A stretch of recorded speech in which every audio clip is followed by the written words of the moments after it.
काषाय वस्त्रं करदण्डधारिणं कमण्डलूपद्मकरेण शङ्खं चक्रं गदाभूषितभूषणाढ्यं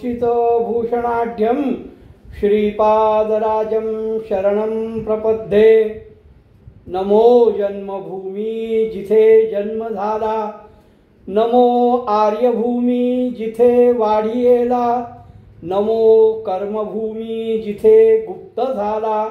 नमस्कार माझा सद्गुरु दत्तात्रेयाला, अवधूत चिंतन श्री गुरुदेव दत्त। साधकांनो, आपण गुरुचरित्राविषयी बघत आहोत। काल आणि परवाच्या विवेचनांमधनं आपण गोकर्णाविषयी जाणून घेतोय। नामधारकांनी सिद्धाला प्रश्न विचारला होता, सर्व तीर्थ सोडून श्रीपाद श्रीवल्लभ गोकर्णाला गेले, तिथे राहिले, तर असं गोकर्णाचं महत्व काय आहे। आणि मग रावणाने आत्मलिंग मिळाल्यानंतर भगवान गणेशाच्या हातात दिल्यावर गणेशाने त्या लिंगाची स्थापना केली आणि पुन्हा सिद्धाला नामधारकांनी विचारलं की हे पुढे लोकांना कळलं कसं। त्यावेळे राजा इक्ष्वाकुंशीची कथा सिद्ध सांगतोय। राजा इक्ष्वाकुंशीला प्रथमतः दुर्वासांचा शाप, वसिष्ठांचा शाप मिळाला। त्यांनी त्याच्या पत्नीने वसिष्ठांची क्षमा मागितल्यानंतर त्याला उशाप मिळाला। पहिला शाप 12 वर्ष ब्रह्मराक्षस होशील, आणि उशाप 12 वर्षानंतर तू मनुष्य होशील। पण त्या ब्रह्मराक्षस योनीमध्ये असताना त्याच्या हातून एक अघटित कृत्य घडलं, ते म्हणजे एका ब्राह्मणाची त्याने हत्या केली, ब्राह्मणाचं भक्षण केलं। तेव्हा त्या ब्राह्मण स्त्रीने सुद्धा त्याला शाप दिला आणि त्याला सांगितलं 12 वर्षानंतर तू राजा होणार आहेस, पण ज्या वेळेस तू तुझ्या पत्नीच्या जवळ जाशील त्यावेळेस तुला मृत्यू येईल। 12 वर्ष झाल्यानंतर इक्ष्वाकुंशी राजा ब्रह्मराक्षस योनीतनं मुक्त होऊन परत राजा झाला, पण त्याच्या पाठीमागे त्या ब्राह्मणीचा शाप आणि ती ब्रह्महत्या त्याच्या मागे लागली। त्यांनी मंत्र्यांना, राजपुरोहितांना, विद्वानांना सगळ्यांना विचारलं। प्रत्येकाने आपापल्या परीने त्याला तप कर, दान कर, अनुष्ठान कर, अन्नदान कर, अनेक उपाय सांगितले, पण तरीही ती ब्रह्महत्या किंवा त्या ब्राह्मणीच्या शापातनं तो मुक्त होत नव्हता। अनेक तीर्थक्षेत्र हिंडत असताना तो रानोमाळी भटकत होता आणि अचानक त्याच्या समोर ऋषी गौतम यांना बघितल्यानंतर त्याला अत्यानंद झालाय। गौतम ऋषींच्या पायावर डोकं ठेवलं, त्यांचा आशीर्वाद घेतला। राजाने बघितलंय, गौतमानी राजाला बघितलं। गौतमाला आश्चर्य वाटलं की हा याचं सगळं राज्य सोडून हा वनामध्ये काय करतोय। राजा देखुनी गौतमासी चरणी लोळे संतोषी, नमन करी साष्टांगेसी भक्ती भावे करुणिया। राजाने गौतमाला बघितल्यानंतर गौतमाच्या चरणावर डोकं ठेवलंय, साष्टांग नमस्कार घातलाय। गौतमांनी त्याला आशीर्वाद दिला आणि अतिशय करुणा वचनाने विचारलंय, हे राजा कसं काय चाललंय आणि का रे तुझं राज्य कुठे गेलं। तू राज्य सोडून या अरण्यामध्ये, या वनामध्ये काय करतोयस आणि तुझ्या चेहऱ्यावर प्रचंड चिंता दिसते। अशी तुला काय चिंता आहे, काय त्रास आहे की जेणेकरून तुला आपलं राज्य सोडून वनामध्ये फिरावं लागतंय. ऋषींचं बोलणं ऐकून राजाला थोडा धीर आला. मग राजाने घडलेली सर्व इत्थंभूत हकीकत सांगितली. वशिष्ठांनी कसा शाप दिला, त्या ब्राह्मणींनी कसा शाप दिला. मी पुन्हा राजा झाल्यानंतर तो शाप, ती ब्रह्महत्या माझा काही पिछा सोडत नाहीये. त्यामुळे काय करावं काही कळत नाही. अनेक प्रकारची प्रायश्चित्त केली, अनेक प्रकारची दानं केली, अनेक प्रकारचे यज्ञ केले, अनेक प्रकारच्या तीर्थयात्रा केल्या. चांगल्या चांगल्या क्षेत्रामध्ये चांगल्या चांगल्या तीर्थयात्रेला गेलो. काशी म्हणू नका, गया म्हणू नका, प्रयाग म्हणू नका, त्र्यंबकेश्वर म्हणू नका, अनेक ठिकाणी गेलो. पण माझ्या बरोबरच तो ब्राह्मणीचा शाप आणि ती ब्रह्महत्या येते आहे.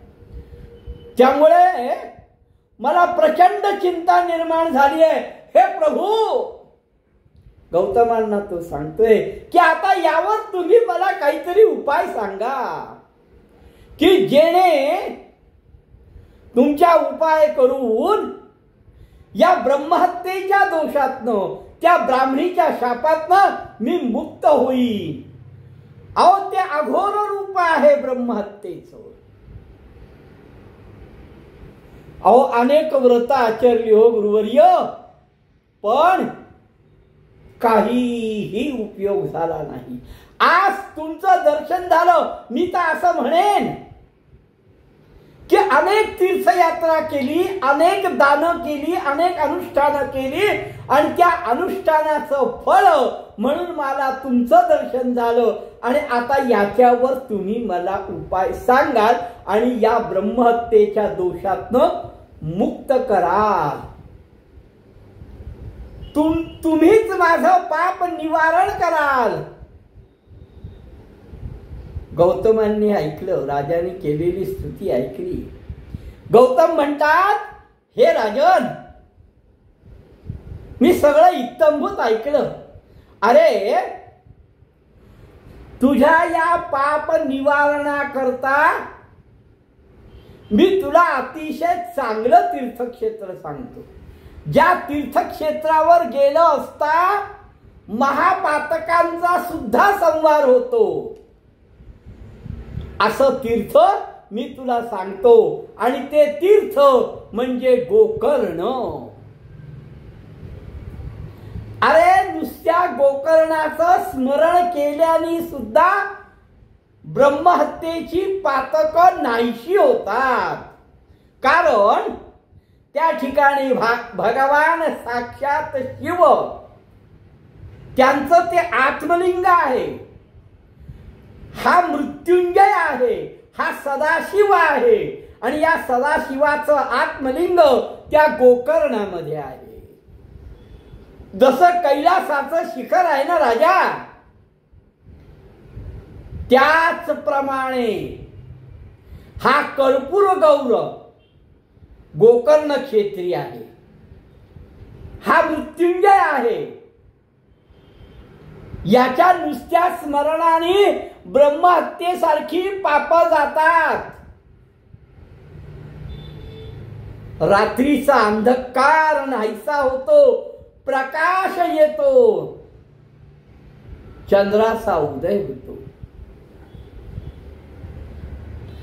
तैसे समस्त तीर्थानी पाप न जाय याची कारणे. कुठल्याही तीर्थावर जर पाप जात नसेल तर गोकर्ण दर्शनाने ते जातो.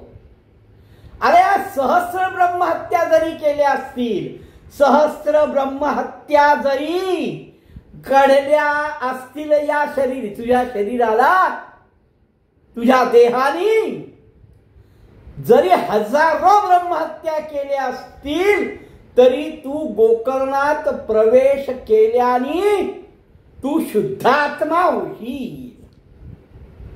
काय आशीर्वाद दिलाय, काय गोकर्णाचं महत्व सांगितलंय. या स्थानी जाऊन जप कर, तप कर, तुझी कार्यसिद्धी निश्चित होईल असं राजा तू तिथे जा. त्या इक्ष्वाकुंशी राजाला गौतम सांगतायत तू तिथे जा, तुझी कार्यसिद्धी होईल. अरे भक्तिपूर्वक अंतःकरणाने त्या ठिकाणी जा. जप व्रत याचं आचरण कर, तुला निश्चित फलप्राप्ती होईल. अरे त्या भक्तिपूर्वक तया स्थानी जप व्रत करता जाणोनी फळ होय तया लक्षगुणी. त्या स्थानावर जाऊन भक्तिपूर्वक जप अनुष्ठान जर केलं तर त्याचं लक्षावधी फळ आहे, असं ते पुण्यक्षेत्र आहे. ऋषी गौतम राजाला गोकर्णाविषयी महत्व सांगतायत. जसे ब्रह्मा विष्णू महेश इंद्रादी देव त्या ठिकाणी कोणाकोणाला फळप्राप्ती झाली आहे. आता गौतम ते सांगतायत की ब्रह्मदेवाला, भगवान नारायण विष्णूंना, इंद्राला या ठिकाणी तप केल्याने फळप्राप्ती झाली आहे. कारण या ठिकाणी साक्षात आद्य गुरु भगवान शिव महादेव कैलासपुरावरून गोकर्ण क्षेत्री त्यांच्या आत्मलिंगाची प्रतिष्ठापना ती झाली आहे. ती सुद्धा कोणी केली आहे? भगवान गणेशाने केलेली आहे. आणि ते सुद्धा कोणाच्या आज्ञेने? तर विष्णूच्या आज्ञेने. अरे सगळे देव त्या ठिकाणी जातात रे, पुण्यक्षेत्र आहे. त्या ठिकाणी भगवान शिवता आहेच, पण भगवान ब्रह्मदेव, विष्णू, इंद्र, विश्वदेव, मरुद्गण हे सगळे त्या ठिकाणी वास करतात. चंद्र सूर्य हे पूर्वद्वारावर राहिले आहेत. भक्तिपूर्वक त्यांची पण पूजा कर. अग्नी आहे, यम आहे, चित्रगुप्त आहे, एकादश रुद्र आहे, पितृदैवत आहे. हे सगळे गोकर्णाच्या दक्षिणद्वारावर आहे. त्या ठिकाणी हे आनंदाने राहत आहेत. कोण? अग्नी, यम, चित्रगुप्त, एकादश रुद्र, पितृदैवत ही सगळी दक्षिणद्वारावर राहत आहेत. वरुण आहे, गंगा आहे, या सगळ्या पश्चिमद्वारावर राहत आहेत. बघा, सर्व द्वारांवर देवतांचा वास आहे असं गौतम ऋषी इक्ष्वाकुंशी राजाला सांगतायत. तू जा त्या ठिकाणी. कुबेर आहे, वायू आहे, भद्रकाली आहे, मातृदेवता आहे, चंडी आहे, यांचा सगळ्यांचा उत्तर द्वारावर वास आहे. अरे या सगळ्यांची पूजा कर, महाबळेश्वराची पूजा कर. चित्ररथ, विष्णू, वसु, चित्रसेन, गंधर्व हे सगळे जण त्या ठिकाणी आहेत. बर एवढंच नाही तर रंभा, मेनका, तिलोत्तमा, उर्वशी या अप्सरा सुद्धा रे रोज त्या ठिकाणी या आत्मलिंगासमोर, गोकर्णासमोर नृत्य गायन करतायत. कोणासमोर? या महाबळेश्वर लिंगासमोर. हे शिवाचं आत्मलिंग आहे. हे भगवान गणेशाने स्थापन केलेलं आहे. राजा त्या ठिकाणी जा. बर देवता नाहीत तर ऋषी पण तिथे जातात. कोण? वशिष्ठ, कश्यप, कण्व, विश्वामित्र हे महातापसी आहेत, पण ते सुद्धा त्या ठिकाणी जातात. भारद्वाज, जैमिनी, जाबाल हे सगळे ऋषी त्या ठिकाणी जाऊन या आत्मलिंगाची पूजा करतात. वशिष्ठ, कश्यप, कण्व ऋषी, विश्वामित्र महातापसी, भरद्वाज, जैमी, जावाल ऋषी पूजा करीती सदा तेथे नेहमी. हे सगळे ऋषी मुनी त्या ठिकाणी पूजा करतात. गौतम ऋषी राजा इक्ष्वाकुंचीला सांगतात, अरे कृतयुगामध्ये ब्रह्मा ऋषी या ठिकाणी आचार, या ठिकाणी नैमित्तिक असं महातप करत होतो आणि ते सुद्धा भक्तीनी. अरे असा हा गोकर्ण क्षेत्राचा महिमा आहे. या ठिकाणी जर तू गेला तर तुझं पातक निश्चित नाहीस होईल आणि तुझ्या मनोकामना पूर्ण होतील. मरीची, नारद, अत्री हे सुद्धा या ठिकाणी तपानुष्ठान करतात. सनकादिक महातापसी असतील ते सुद्धा या ठिकाणी उपनिषदान करता भगवान शिवाला पूजन करतात, शिवाची उपासना करतात. अनेक सिद्ध ऋषी.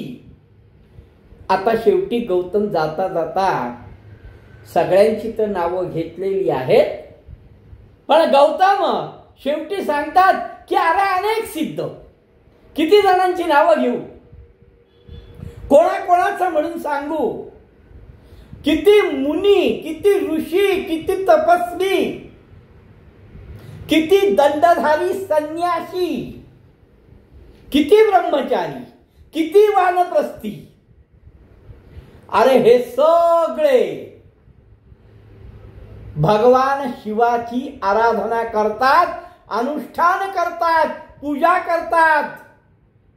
गंधर्व समस्त ते पण इथे येतात, अष्टवसू येतात. कोण इथे येत नाही असं सांग राजा. किन्नर, गुह्यक, शेष, नाग, तक्षक, आता देवता, गंधर्व, यक्ष, किन्नर याच्यावरून शेषापर्यंत गौतम ऋषी आले आहेत. ते म्हणतात शेष सुद्धा, नाग सुद्धा, तक्षक सुद्धा, पिशाच सुद्धा, वेताळ सुद्धा. नाना शृंगार करूनी, नाना प्रकारचे शृंगार करून भगवान शिवाची या ठिकाणी पूजा करतात, स्तोत्र करतात, रंभा नाचतात, गायन करतात, नृत्य करतात. असं हे महाबळेश्वर लिंग आहे. अरे जे जे मनामध्ये इच्छा असेल, जी जी मनोकामना असेल, ती ती या ठिकाणी निश्चित पूर्ण होते. यासारखं गोकर्णासारखं तीर्थक्षेत्र ब्रह्मांड लोकामध्ये नाही आहे. गौतम ऋषींनी सर्वात शेवटी सांगितलं की याच्यासारखं तीर्थक्षेत्र ब्रह्मांड लोकात नाहीये. अगस्ती हे सुद्धा इथे येतात, सनत कुमार पण येतात, राजकुमार येतात, अग्नी, देव, दानव, देवई दानवई, या सगळ्यांना या ठिकाणी वर लादलेले आहेत. या ठिकाणी देवांना, दानवांना वर प्रदान झालेलं आहे. बघ, रावणादी राक्षस कुळ, मुळात हे आत्मलिंग रावणाला दिलं होतं, पण गणेशाने या ठिकाणी विष्णूच्या आज्ञेने त्याची स्थापना केली आहे. म्हणून रावणाचं जे राक्षस कुळ आहे सगळं कुळच, मग त्यामध्ये विभीषण आहे, कैकेयी आहे, शूर्पणखा आहे, सगळं रावणाचं कुळ. कुंभकर्ण आहे, इंद्र तुमचा मेघनाद आहे, रावणादी राक्षस कुळ, कुंभकर्ण येणे सगळे सगळे त्यांना सुद्धा याच ठिकाणी वरप्रदान लाभलंय. विभीषणाने याच लिंगाची पूजा केली आहे. समस्त देवकुळ, सिद्ध, दानव हे सगळे या क्षेत्रामध्ये जाऊन प्रबळ झाले. कारण या क्षेत्रामध्ये येऊन नाना प्रकारे त्यांनी भगवान शिवांची आराधना केली. ब्रह्मा विष्णू हे तर इथे आहेत, कार्तवीर्य आहे, विनायक आहे, काय नावं सांगू रे तुला. गौतमांनी राजाला सांगितलं, मी तुला किती जणांची नावं सांगू. अरे दुर्गा देवी, शक्ती, वृंदी, चंडी सगळ्या या ठिकाणी गोकर्ण क्षेत्रात येऊन शिवाची आराधना केली. असंख्य तीर्थ आहेत. काही ठिकाणी ती तीर्थ पाषाण म्हणून आहेत, पण इथे साक्षात शिवलिंगाचं, शिवाचं आत्मलिंग आहे, प्राणलिंग आहे. कृतयुगामध्ये हे पांढऱ्या रंगाचं महाबळेश्वर लिंग झालं, तर त्रेतायुगामध्ये लोहवर्णीय झालं, द्वापारामध्ये हे सोन्याचं झालं. गौतम ऋषी सांगतायत कृतयुगी महाबळेश्वर लिंग हे श्वेत, त्रेतायुगी लोहित, द्वापारी सुवर्ण, कलियुगी कृष्णवर्ण. चारही युगांमध्ये याचा भाव बदलल्यासारखा झालाय. 60 पाताळ खोल गेलेलं हे लिंग आहे. कलियुगामध्ये मृदू होऊन सूक्ष्म रूपाने फक्त दिसतंय. जे गोकर्णाला गेले असतील त्यांनी त्या लिंगाला हात लावला असेल तर त्यांच्या लगेच लक्षात येईल की अतिशय मृदू मऊ आहे आणि त्याचं टोक आहे फक्त समुद्राच्या पश्चिमेला गोकर्णाचा हा विस्तार आहे. अरे या ठिकाणी ब्रह्महत्येची पाप जातात. ब्रह्महत्यादी महापापे, परदारादी शतपापे आणि दुःशील दुराचारी पापे. कुठली कुठली पाप जातात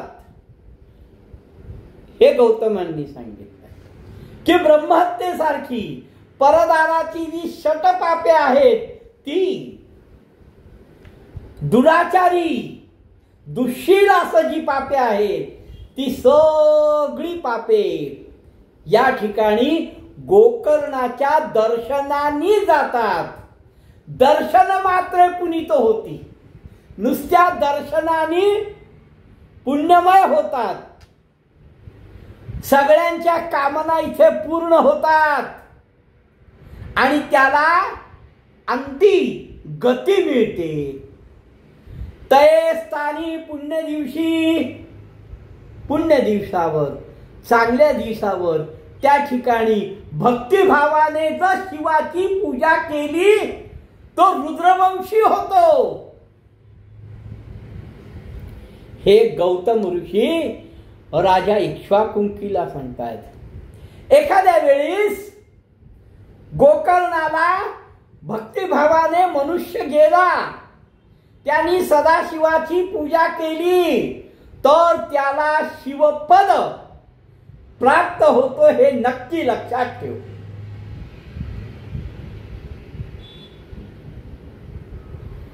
आदित्य म्हणजे रविवार, सोमवार, बुधवार, अमावास्या या ठिकाणी समुद्राचं स्नान करून दानधर्म करावा. गोकर्णाला समुद्र जवळच आहे. गौतम सांगतायत कधी कधी तर रविवारी, सोमवारी, बुधवारी, अमावास्येला एखाद्या महापर्वाला स्नान करून समुद्राला दान धर्म करावा, शिवाचं पूजन करावं, व्रत करावं, शिवाचं हवन करावं, जप करावा, ब्राह्मणांना भोजन द्यावं. याच्यातलं किंचित जरी केलं ना, किंचित, तरी त्याला अनंत पुण्य आहे. अजून सांगतायत गौतम, व्यतिपाद, सूर्य संक्रांत दिवस, प्रदोष, त्रयोदशी या दिवशी या ठिकाणी पूजन केलं तर प्रचंड पुण्य आहे. अगण्य, ज्या पुण्याची गणना केली जात नाही असं पुण्य आहे. काय सांगू याचा महिमा रे तुला. एवढं सांगून गौतम वर त्याला सांगतायत की या क्षेत्राचा तुला मी आणखीन काय महिमा सांगू, काय सांगू त्याचा महिमा. निवाडा होय अखिल कर्मा, ईश्वर भोळा अनंत महिमा. पूजन मात्रे तुष्ट तसे, नुसत्या पूजेनी तो संतुष्ट होतो. माघ मासात शिवरात्रीला, चतुर्दशीला बिल्वपत्र जर वाहिलं तर तो त्रिभुवनामध्ये दुर्लभ असा होतो. हे राजा, असं हे पुण्य पावन क्षेत्र आहे आणि त्या ठिकाणी जे जात नाहीत ते मूर्ख समजावे. शिवतीर्थ हे दुर्लभ आहे. या ठिकाणी जाऊन उपोषण, जागरण, शिवलिंगाच्या सान्निध्य, उपोषण, जागरण केल्याने स्वर्गदाराकडे जाण्याचा मार्ग सुखकर होतो. असा या गोकर्ण क्षेत्रामध्ये राजा तू जा. या गोकर्ण क्षेत्रात जे लोक जातात त्यांना चतुर्विध पुरुषार्थ प्राप्त होतो. धर्म, अर्थ, काम, मोक्ष. स्नान करतात समुद्र तीरावर, स्नान करून महाबळेश्वर लिंगाची पूजा करतात भक्तीने. ते लोक पातका व्यतिरिक्त होतातच. आणि हे सगळं गोकर्णाचं महत्व ऋषी गौतमांनी राजा इक्ष्वाकुंशीला सांगितलंय. ऐसा परी गोकर्ण महिमा प्रकाश केला ऋषी गौतमा, राजा ऐकोनी अतिप्रेमा. राजाने हे सगळं ऐकून घेतलं. गौतमांनी फार विस्तृत प्रकारात गोकर्णाची महात्म्य सांगितलं. त्यावेळेस राजाने हे सगळं ऐकून घेतलं, शांतपणे श्रवण केलं. आणि मग राजाच्या मनामध्ये प्रश्न उभा राहिला.